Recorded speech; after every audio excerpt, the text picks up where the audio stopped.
Good morning and good day to our international audience. Welcome to our C-19 Social Innovation and Leadership webinar. This is a collaboration between the Open University Business School and the Whole Thing Group. This webinar is the last in a 4-webinar series we've called C9 Innovation and Leadership, and it considers the effect of the pandemic across 4 business critical themes: business, communication, finance, and today, social. So our aim of this session today is to hear from experts, leaders and directors of social through this pandemic. My name is Simon Wallace of the Whole Thing Group. I'm joined by Jedrzej Frynas, my co-host, Professor Jedrzej Frynas of the Open University Business School. I'm really pleased and excited to say that we're joined by a special executive guest panel today, including David Frost. David's the Group Organisational Development Director of Total Produce. Tamara Egbedi is the CEO and co-founder of PanchaMama Foods. E Seymour is the Vice President of Worker Welfare at Expo 2020 Dubai.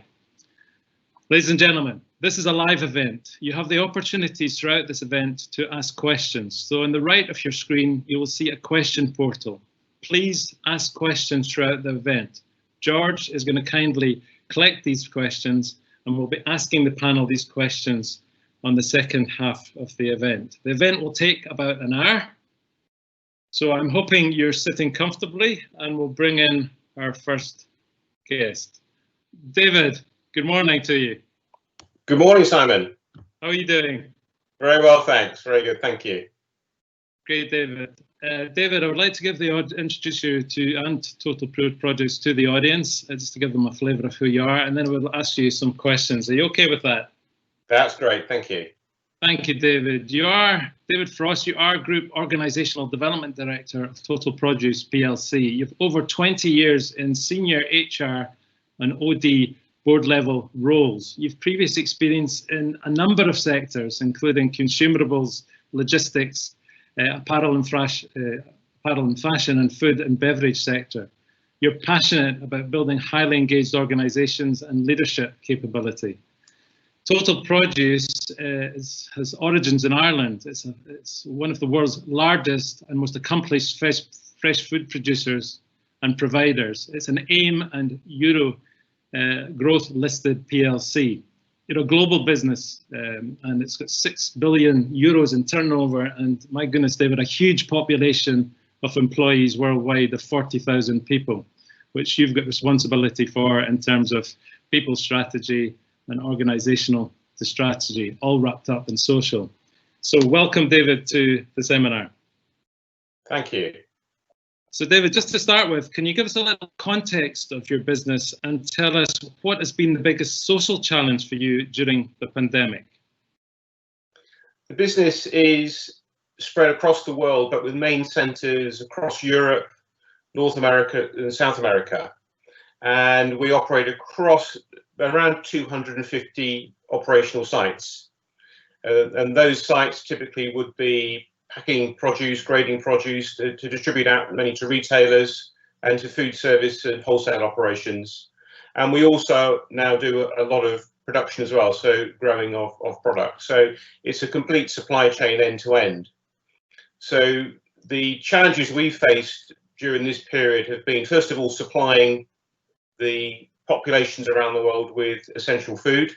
We deal with produce, so the demand for produce has been enormous, particularly as we were going into the lockdown phase of COVID-19. We, for example, would see at a typical Christmas or peak period in a country, volume increases up to 80% to 100% increase in volume. But that typically would be over around a 1-week period, and we plan for that months ahead.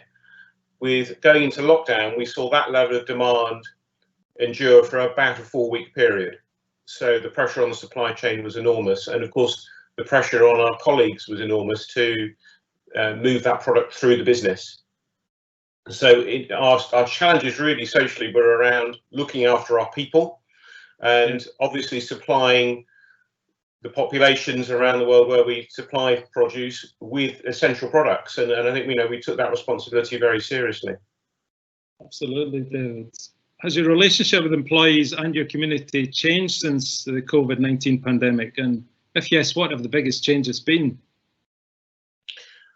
Well, it's a good question, and I think to ask the question whether it's changed or not maybe is a difficult one to answer. What I can say is we're having to manage it differently, and that's probably the way I'll come at this, if you don't mind. So for example, where we have had to move people into remote working situations, so support colleagues, people in commercial roles and roles where you're able to work from home, we've done that to keep people safe and to follow government guidelines around the world. But we've also had to keep our operations running. And therefore, the majority of our colleagues around the world have been coming into work every day and working through this very difficult situation. So we can all imagine how that would have felt for people coming out into the environment, feeling more exposed perhaps than those colleagues who are now working remotely and at home. And that needs to be managed very differently from the normal operations. So we focus therefore much more on safety at work, implementing the sorts of social distancing measures that we're seeing in retail, for example, in the environment we're seeing in the high street. We had to introduce those sorts of measures very early on when there weren't particularly clear guidelines. So we had to very quickly get on the front foot with that and understand what would work. And the other key topic around this is communication, because of course when you split up your teams and people are working very differently, we lose that day-to-day informal opportunity to communicate in the normal ways. Our senior leaders wouldn't necessarily be as present as normal, so they had to operate very differently in terms of how we communicate. And that, I think, is one of the biggest key points. The key points around communication and keeping that cohesion, if you like, within the organisation through different styles of communication, which we could obviously talk about through this session. Very interesting, David. Thank you. And how are you upskilling your employees, aligning behaviours and action to those things that are required right now to lead during this period? Yeah. Well, I'm going to come back and start off with safety, because it really all starts with that in terms of being a responsible employer, making sure that our people are safe. So upskilling in terms of safe practice, so a lot of work around retraining colleagues around different ways of working in terms of hygiene, working safely at distance, not moving around a physical operation or an office environment in the same way we normally would. So we segregate areas off and train people to physically operate differently. So I think that aspect of training and awareness is absolutely essential, so that those new behaviours are built in and become normal, become automatic when you're working in an environment. So that's absolutely key. Another area for us has been actually around sharing knowledge and information, so upskilling through sharing. So we have been running webinars across our group internationally for people to share their practices, so that if, for example, we've got some great practice going on in North America with managing safety at work or managing communication differently, we're sharing that with colleagues in Europe and vice versa. So I think that is absolutely essential too. So the upskilling isn't just through, if you like, formal training and events, it's through sharing knowledge and communication from that point of view. And finally, we've taken this opportunity to accelerate the launch of an online management program, which is made up a number of modules and workshops where we're helping to train leaders and managers around the world on the new ways of working in this new environment. So, for example, we have a module which focuses on managing teams, but managing teams now partly using virtual meetings and using technology in a new way. So we recognise there's a real appetite and a need to help train managers and leaders around the organisation to operate in this different way. That's excellent. Thank you very much. And how are you supporting the health and well-being of some employees through this situation, David? So we've obviously, as I mentioned, introduced all of the required measures in our plants and operations to manage safely on a day-to-day point of view. So including, for example, measuring people's body temperatures as they come into work. So we're proactively checking that they're well before they come in. We're doing much more proactive monitoring now of people in terms of being affected by COVID-19, so carrying COVID-19. So if we see people carrying it through testing, they'll be asked to remove themselves and isolate. So much more proactive monitoring than you would normally expect to see in a typical environment. So that's definitely something that's changed. But I think also there are other aspects of health and wellbeing, and I'll just share a little example of this. So what we noticed during the lockdown phase, people were going into their home environments to work, and this learning actually came from one of our operations in Italy, where they locked down much earlier than other parts of Europe or North America.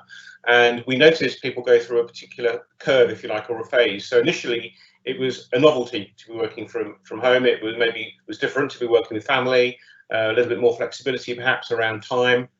Then it moved into, we called it the normal phase, and nobody was talking about it. It was just the way it was. And then the third phase was frustration and tiredness. So we noticed people who now weren't able to interact with colleagues in the normal way or with friends, becoming quite tired and anxious. What was the future going to look like? So in those situations, we upped the communication, making sure that line managers are staying in far closer contact with their colleagues and flagging concerns to more senior managers if they feel that person needs support in some way, and also offering counselling to people who feel they could just do with talking to somebody who has expertise in this area and how to handle that isolation. So again, it comes back to communication and offering interventions where they're going to be helpful. Yeah, very interesting, David, and thank you very much. That's a really strong start to the webinar today. I'm just going to move to Tamara, and we'll come back to you later. Thank you, David, very much. Tamara, good morning to you. Good morning. How are you doing? Very well, thank you. You're calling in from Nigeria today. Yes, I am, and I'm quite happy. The network, everything is quite stable. Fantastic. Well, look, my pleasure to welcome you to the webinar. Thank you very much for being one of our panelists. What I would like to do is introduce our audience to you and PanchaMama Foods first, and then I would like to ask you the same questions. Are you okay with that, Tamara? Very well, thank you. Thank you very much. Tamara Egbedi, you are CEO and founder of PanchaMama Foods. You're a lawyer, you're a speaker, you're a guest lecturer.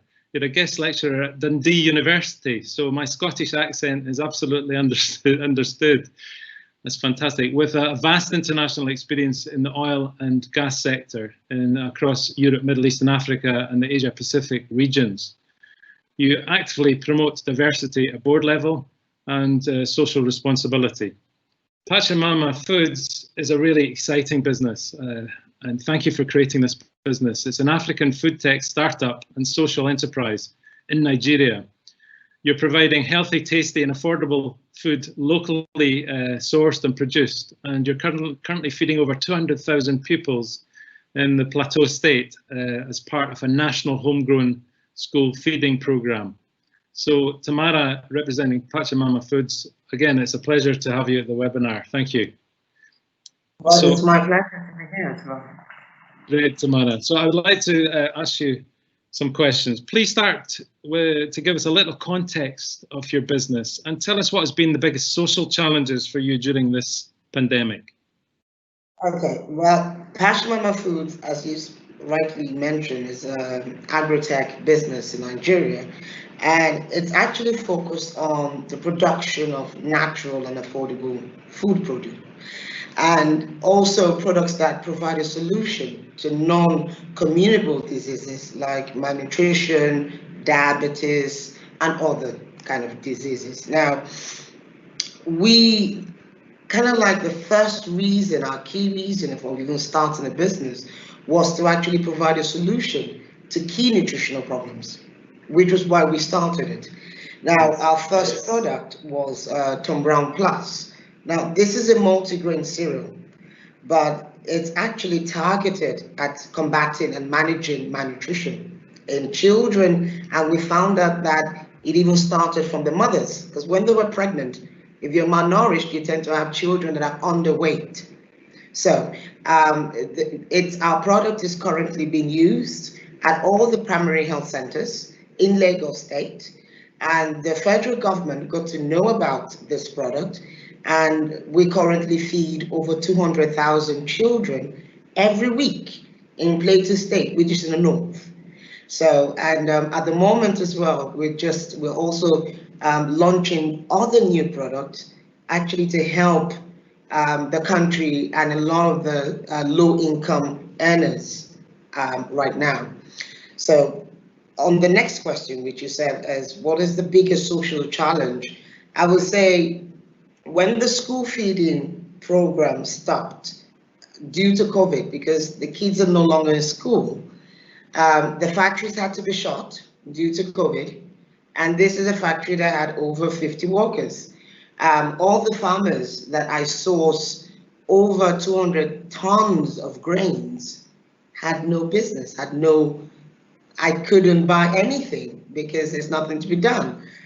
My staff were worried on, do we have a job? So the biggest social challenge, I'll say, because of all that, came to be retaining the staff that I currently had, keeping their morale up, and reassuring them that, look, we will get through this together, and we're here. And another part was supplying to our customers, because when we had the COVID, it hit us really hard because there was a lockdown for over a month. We couldn't go out, and we unfortunately, Nigeria, like a lot of other African countries, we don't have a social system where people had a check coming in. So there was no way of surviving during that 1 month of nothing. And this is a country where people survive on $5 a day. So supplying like the palliatives that the government gave, both in Lagos State and the federal government, was given to families. But there was a big problem. It wasn't targeted to babies, it wasn't targeted to the elderly, and it wasn't targeted to like kids with special needs. So what happens, and it so happened that our product is what we provide to customers that have babies, to hospitals that deal with malnutrition, to elderlies, as well as to special children. How could they get access? And we also have a problem with the delivery system. All the supermarkets were shut down. So unlike in Europe where you have Amazon, you have so many kind of delivery system that's easier. Delivery here during this period was so expensive. So those were the social challenges that we faced. Yeah, significant challenges, Tamara. How has your relationship, given that context, how's your relationship with employees and your community changed since this pandemic? And what have been the biggest changes then? We became closer because they needed more reassurance. They needed communication. So just like David said, communication was so key. And we had to give them regular updates of what was happening. Normally on Mondays, we always have Monday meetings. We had to do this visually on the phone, on Zoom, on WhatsApp. Everyone had to be home. We had to have alternative days. And in Jos, where our factory is, every of our workers, because the factory was closed, could not get involved with the calls like the manager, but we had to send them messages, just reassuring them of the update. Hello, in this state, we've just been told this is happening. We're keeping, just trying to tell them that we're watching the situation. Please be home. And we constantly were sending them messages of how to be safe, how to keep themselves safe, and about even COVID, because we still have a lot of people that don't believe in COVID. You'll be surprised. They think it doesn't exist. So we had to regularly update them, regularly tell them, well, this is going to happen, this is what is happening. Our farmers as well, because they had grains with no buyers. So we got closer, and communication was the way we had to manage all of that. And how are you upskilling and aligning those behaviours to what's important right now to lead through this time? Well, I wouldn't say that we didn't need to upskill, actually. What we did was we had to rearrange our skills to produce new products needed at this current time. So we devoted other strategies to new products, and we accelerated our strategy to diversify. So because right now, rice, for instance, is a staple in my part of the country, my part of the world, and it's gold right now. Due to COVID, as you said, the farmers didn't have a lot of transportation. How were they going to get their grains? It became so expensive. Now this made me look inward. Now we're working with the farmers, rice farmers. We now diversified from other grains to rice and mixed nuts, because we noticed two things. Rice is a staple food, but it became so expensive. We have agreements with farmers, and we're now producing rice far cheaper and producing it for whether you're low income and for everyone, still quality food. And then because more people stayed at home, their consumption for junk food became higher. So we went into another one, which is mixed nuts, healthy snacks. And this too, you'll be surprised, really helped us. Instead of going down, it helped us to kind of like keep my staff now. We're now working, we're now moving, and also at the same time helping kind of like the country at the same time, giving them affordable food and healthy food. And how are you supporting those that maybe have health and well-being issues through this time, Tamara? First of all, I would say Africans are quite resilient. We're not a country where efficiency is not the keyword, it's resilience. And because we're a country, I would say also a continent, where we are our own government. The problems are everywhere. We have no social services, we have no free healthcare. But what I did when this started, I made sure every of my staff, their health insurance were renewed, just to make sure that they're covered. The second part was every week I gave all of them, and I still do, hand sanitizer as well as face mask, because I have to make sure, you see, what is cheap abroad is not cheap here.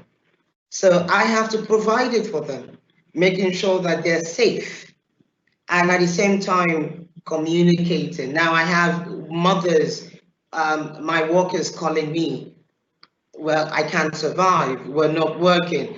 I still, as a company, we made a policy to pay 50%. So even if you're not called back to work, we still give them 50% salary just to keep them sane.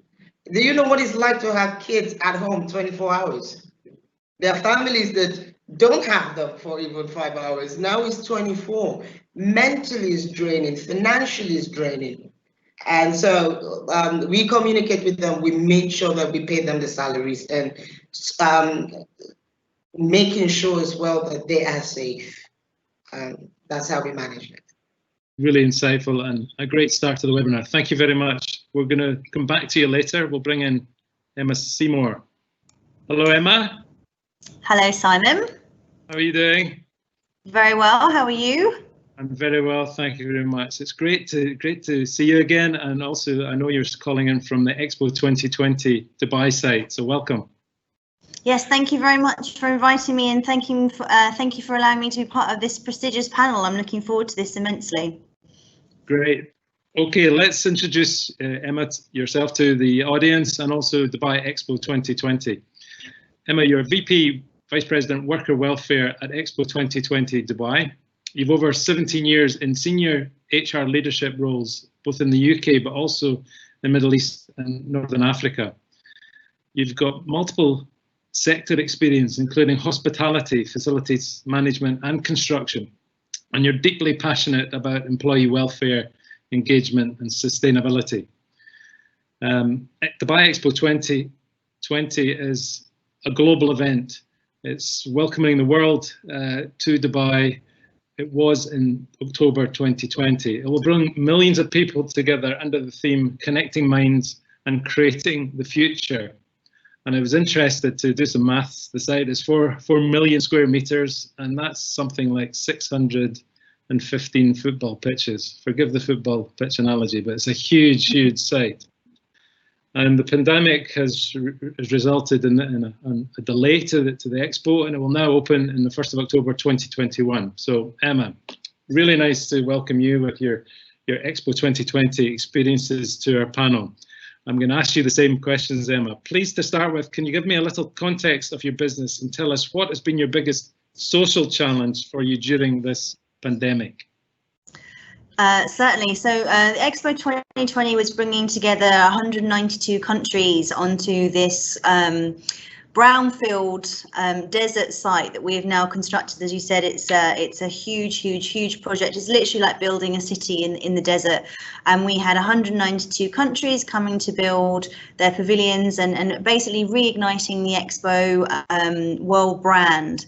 And the program, the size of the project suggests that we actually have over 600 different organisations working on the program.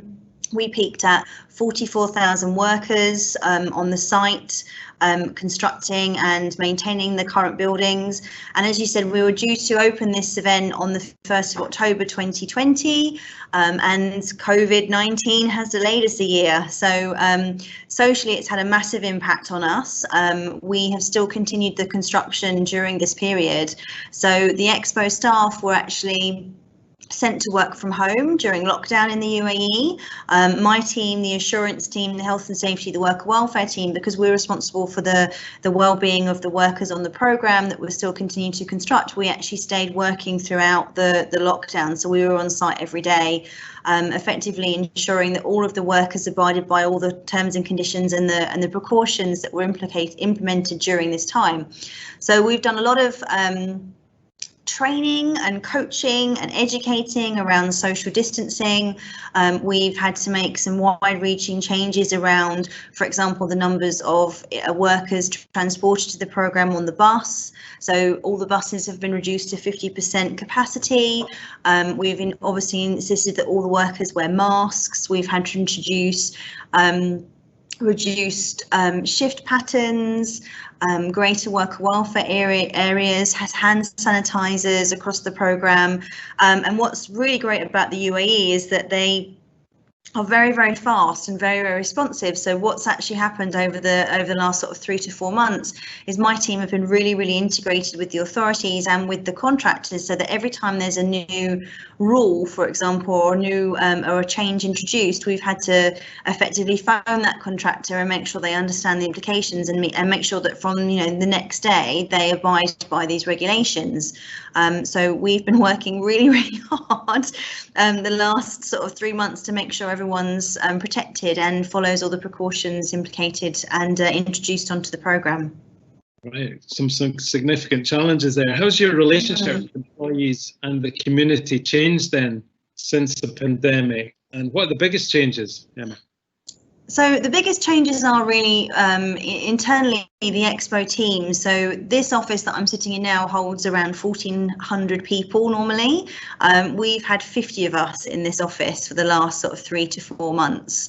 And we're now introducing the staff back into the office on a very staggered basis, with everyone working at home virtually, and obviously considering the social distancing measures and the reduction of the capacity of the office that we're actually allowed to hold now.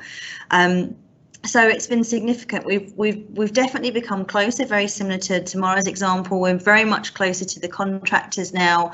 There's been the use of communication and technology has been immense. There's been so many Teams calls and Zoom calls and one-to-one virtual conferences that we would normally don't do in person.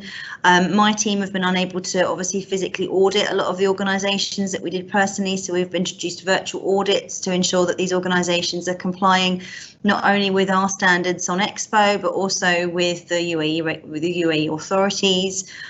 Because we are a semi-government programme, we've obviously tied very closely to the authorities and helped them ensure that all the companies working with us are abiding by the new social legislation that's been implicated. So we've basically become much closer to our communities, to our workers, and we've been able to demonstrate just really how well we know our own teams. So there's a lot of autonomy on Expo for you to be allowed to manage your own departments, if you like. So my team worked from home for the majority of the kind of first 6 weeks from lockdown, and as I needed them, I was able to call them in on an ad hoc basis and say, please come in and help me. And we could do that by actually knowing very well the personal circumstances of all of our team members, and that's something that I think as HR professionals and as David's mentioned as well, is very keen to we should be very keen to understand, because where you've got individuals that live with family members that are categorised as high risk, they're obviously the ones that we're quite happy to leave working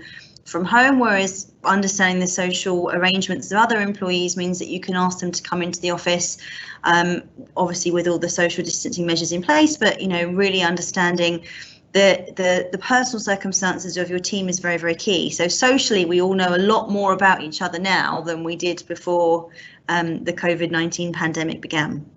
And how are you upskilling to lead during this pandemic? How are you aligning behaviours and actions to what's important right now?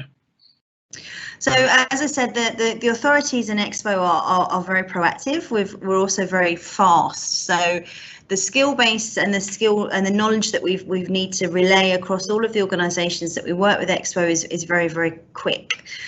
So we've had to do virtual conferences, virtual training sessions. All of the forums and activities that we ran externally are now on a virtual basis. So the interaction has increased exponentially, even though physically we've not been near anybody to do that. The workers on the programme that we all look after, of which we have 31,000 people on site today, and we're still in the middle of the pandemic, and we're pleased to say that we're a zero COVID site. We're working now very closely with these organisations to make sure they continue to train and enhance the knowledge that everyone has on how to actually manage and continue working throughout this period. So there's every range of methods you could possibly think we've implemented to make sure everyone understands how they need to continue working safely during this time. Right, and how are you supporting the health and well-being of your people during this pandemic, and how novel is this? So Expo 2020 had a very, very comprehensive mental health and wellbeing strategy anyway. So the Expo staff members that have been working from home, and many of them still are, and they have been since the 18th of March, have access to a number of yoga sessions online, mindfulness sessions online. We've introduced a lot of kind of guest speakers on mental health and resilience that all of the employees have been able to log on and interact with for free. We've had employees that are obviously trained personal trainers that have also done online virtual training sessions, and for all the staff as well. So it's a very interactive and very kind of unique tribe that was very close in the first place. But we've also done employee engagement surveys. We've done daily check-ins where anyone can check in on a daily basis and let the HR teams know how they're feeling and if they've got any issues that they can be contacted about specifically. The UAE and Dubai in particular is a very very close community. So, there's a lot of social media interaction, and there's a lot of communities here already that are very, very close. So we've been able to kind of encompass that and really ensure that everyone's taken care of. And that's really been incumbent on the line managers as well, and the department heads, making sure that all of their teams are checked in with on a daily basis. We've also introduced free testing for all of our employees if they need it, COVID hotlines, to kind of communicate any concerns they have and to ask any questions. Really great initiatives. Thanks, Emma. Emma, I'm going to leave you and hand the webinar over to George, who in the background has been collecting your questions. Thank you very much for your questions. Keep them coming. George, over to you. Thank you. I start with some follow-up questions regarding health and safety, and this has been mentioned by all of you. And when we talk about social innovation, I guess the first thing is how do you keep people safe? David, you spoke quite at length about safety at work, but a specific question to your organization, which is quite global. So how do you then ensure that you deal with different countries and requirements? I mean, if nothing else, there's different health and safety legislation and guidelines in different countries. So you mentioned that you're trying to learn from some parts of the organization and apply those lessons, but then I guess the requirements and expectations and even possibly cultures could be different around the world. So could you give us a bit of a flavor of the diversity and how do you address it as a business? Certainly, George. Yeah. So as a business, we operate actually a very decentralized model, so that each of our regions around the world and each of our businesses are managed very locally. And that really stems back to the nature of the sector, because it's very fast moving in produce, where naturally the product has to be managed very, very quickly and very carefully. So we have local teams managing the commercial and supply chain operations, and that also applies to our local health and safety management. So the principles of the business are that we require all of our businesses to comply with legislation in each of their countries, and as a base principle to keep our colleagues and employees safe. So what we'll see as we go around the world is an application of the sort of practices you'd expect to see in each territory. An example will be in the UK, a very strong focus around risk assessment methods, and you'll see that as well across in areas of North America. And that's a sort of example where we would share that sort of practice and the details around our risk assessment methods with the rest of the group. So that technique and model is then shared for others to use as they feel appropriate in each of the territories. But as the question also makes reference to local culture and local circumstances, and so again, this is where our local management teams understand that and can take that into account as well. So that really is how we operate. And I think what we've realised, and my colleagues have realised, is how much of an appetite there is to share those practices and to share that information across the group. So in the past, we would have probably been much less likely to have a desire for webinars where people came on from across the group to share that knowledge. But people are now asking for that because they're really interested to see what happens. So even down to, we sent photographs of one of our sample factories where they relayed out the factory, relayed the canteen to make it safer. We photographed all that and shared that across the whole group so that people could see how it was being done in that particular site. And I think that sort of worked very well, actually, with sharing that sort of information. Thank you very much, David. That's very, very helpful. I have a question from the audience here for Tamara. You made a remark about how efficiency is not very meaningful in Africa, but instead resilience is a key word. Now, could you explain this comment a bit more and give us some examples of that resilience?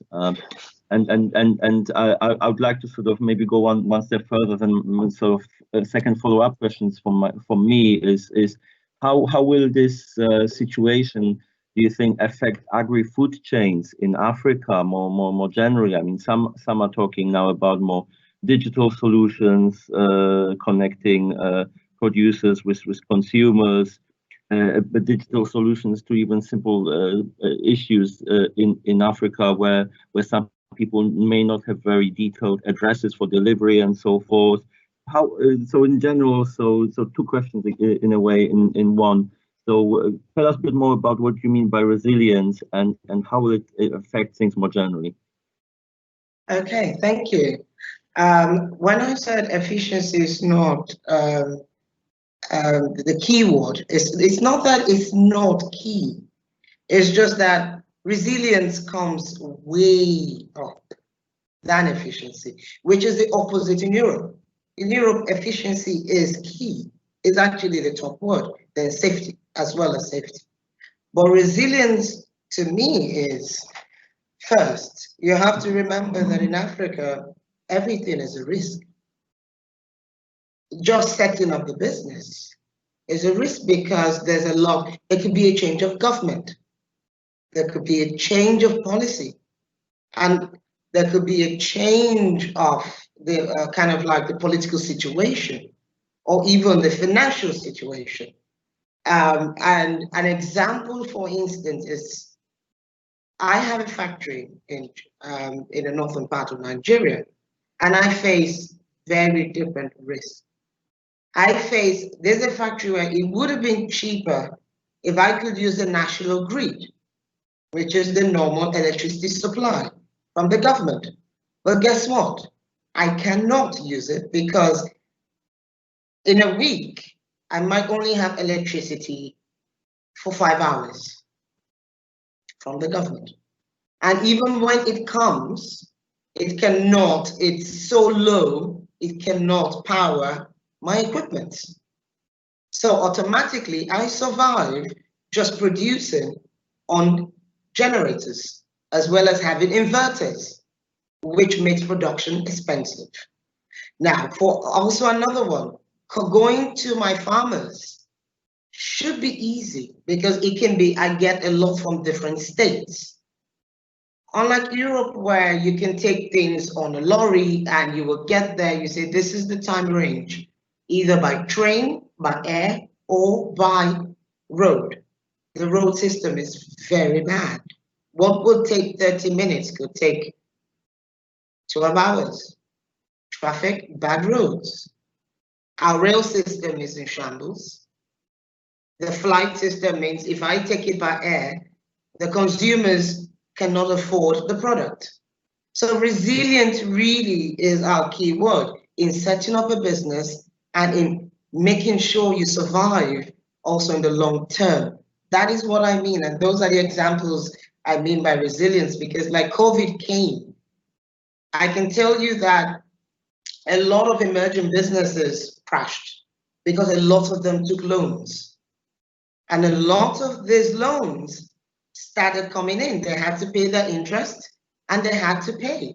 A lot of these businesses had actually paid for maybe a warehouse, are paying rents.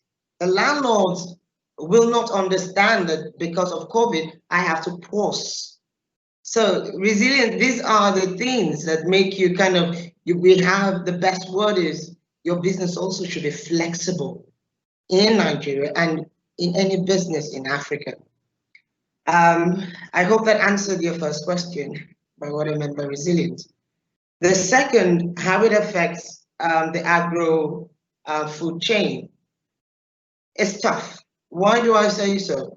Where the farmers are, it would have been the best situation if you can just virtually call the farmer or have a way you can communicate with them and buy it directly.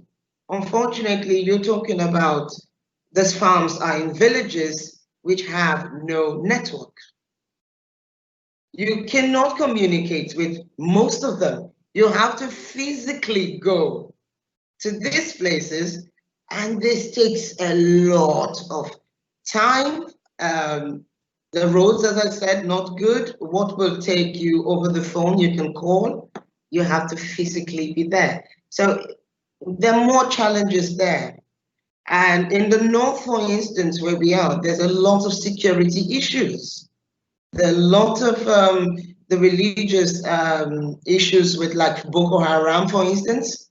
You have that, and it's actually targeted at those villages. So they have food security issues already. So having a virtual means of connecting with the farmers have even become tougher right now. Detailed addresses for delivery, as I said, delivery was an issue because it's expensive. Now we use bikes, but bikes to get them faster, you have that as a other cost. Addresses, if you're not in cities like Lagos or Abuja, if you're in more rural areas, very, very tough. But so far, we've been trying to manage that, because the good part again, I said, by resilience, well, these problems are coming. We have a lot of young entrepreneurs who are taking up the challenges, we have people that are now owning their trucks, people owning bikes, people that normal bikes, due also to lack of jobs. Everyone is saying, I'm ready to do this job. I'm ready to support in deliveries. That has reduced the cost, and that has helped in managing supplies as well. Those are our ways in which we are resilient all around. Thank you very much, Tamara. I'm already getting a message from Zoe, who asked this question, and she was very very interested and very happy to hear your answer. I have a question which sort of follows up partly from what Tamara said, because you said that obviously many companies that have been crushed in this pandemic. There are many companies that are cutting budgets. So we are talking today about social innovation, but I mean it's a very basic point that since companies have less money or are in real financial trouble right now, how has this pandemic affected philanthropy, any voluntary social and environmental initiatives, social entrepreneurship, and so forth?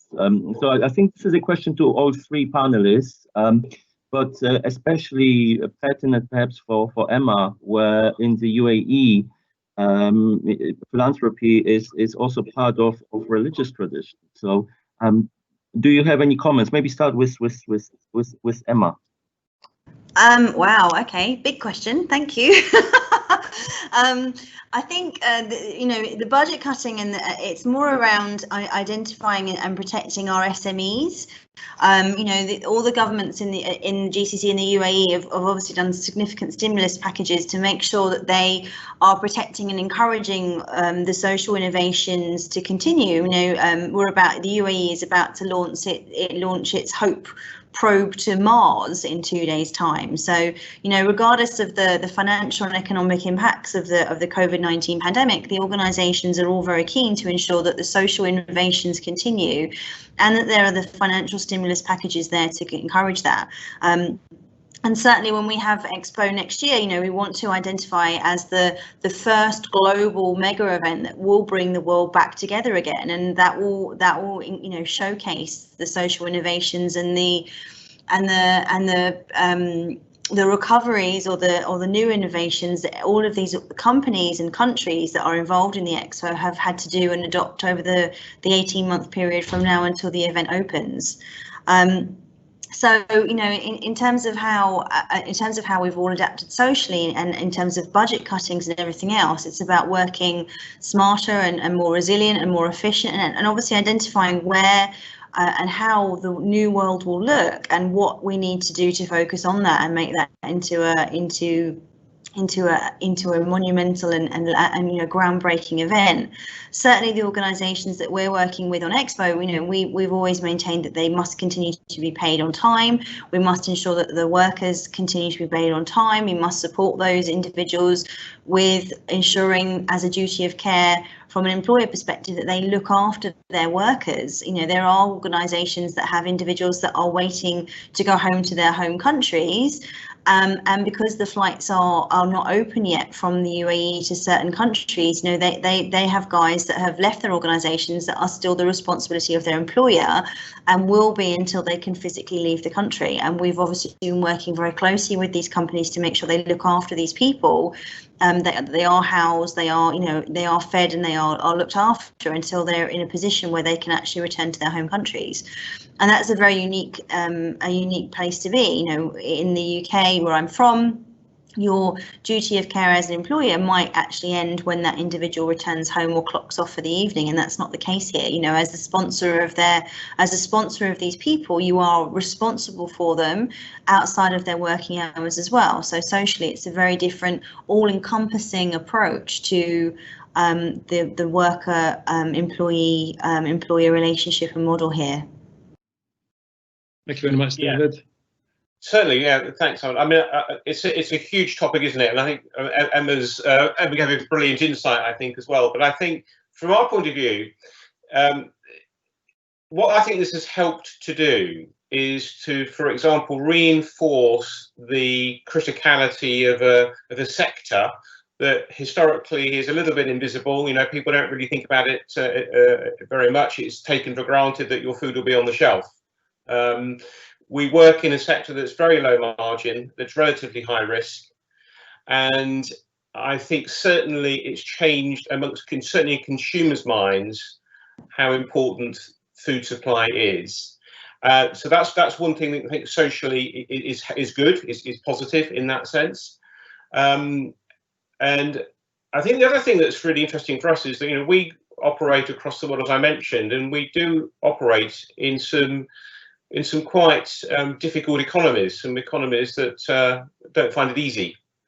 And as a global operation, we realise how important it is that we are supporting those operations in those economies, because we're all in this together in that sense. So that collaboration, that interconnection, if you like, is essential. And I think it underlines how much of a responsibility you have as a large international business, because, you know, we're investing in these operations, we have colleagues working in those operations, and again, I think it just helps to change perspective around social responsibility and sustainability. So there's a lot of focus for us around sustainability in the broadest sense. And finally, maybe a comment on our social interactions, so supporting our communities. So we've seen some wonderful examples of providing food in countries to charities that are supporting people who wouldn't otherwise have food, who wouldn't have access to food because of their circumstances, providing food to key workers in healthcare where they're finding it difficult to get hold of food because of their working hours. So again, just underlining those bonds that we have between different parts of society. So I think that's a very broad answer to I think a really big topic. Okay. In my country, we had different ways in which we're trying to sort it out. Like the central bank instructed all our banks to suspend interest payments for all SMEs. It had to be done.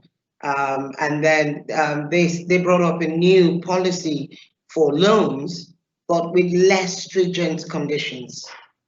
Unlike before, that you needed to bring in collaterals, which were quite high.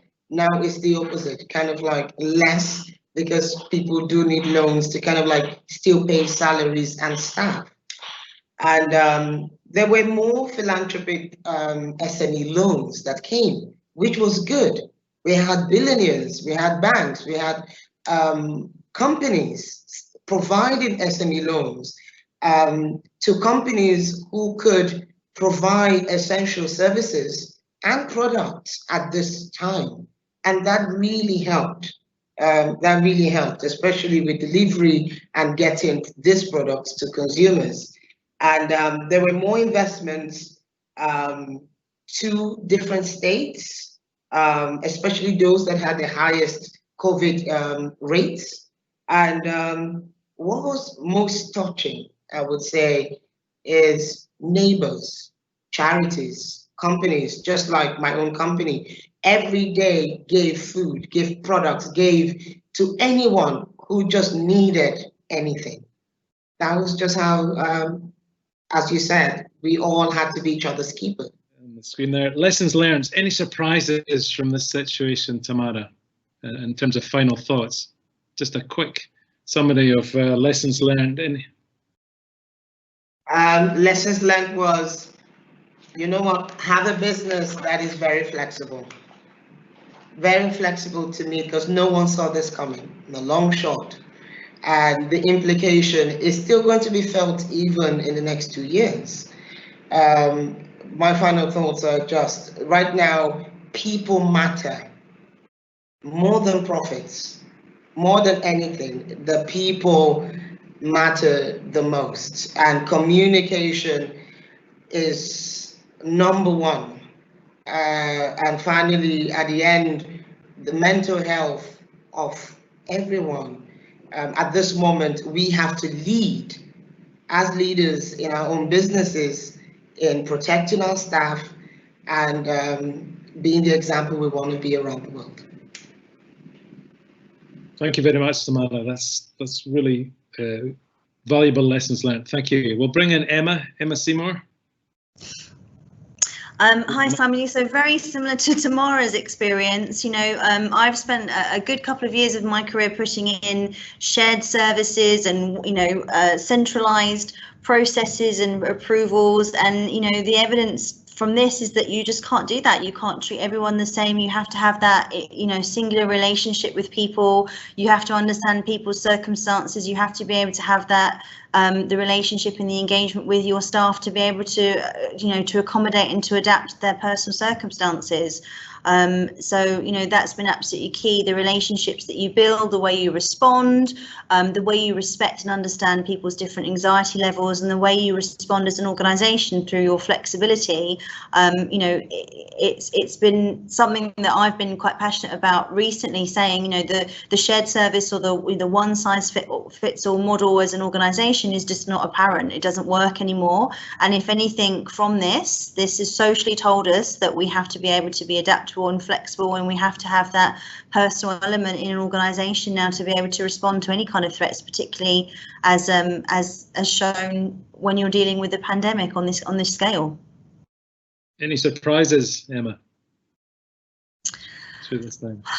Honestly, I think that the levels of naivety sometimes has been surprising to me. I think some of the questions and the challenges we've got from organisations have really surprised me. You know, that and if I can be controversial, the lack of decision-making ability that's been demonstrated by some organisations. You know, we've had to tell them what to do as a client, and you'd expect, you know, organisations to have those leaders in place that can make these decisions, and some of them have just been, for want of a word, paralysed by the scale of this and you know, the speed at which they've had to adapt. And from me, you know, lessons learned, we need to invest in, I think the world needs to invest in significant leadership skills, because, you know, you have to be the leader. You have to have competent people in your organisation to make decisions quickly and appropriately with the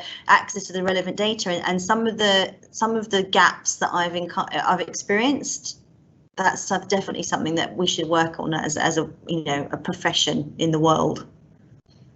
That's great.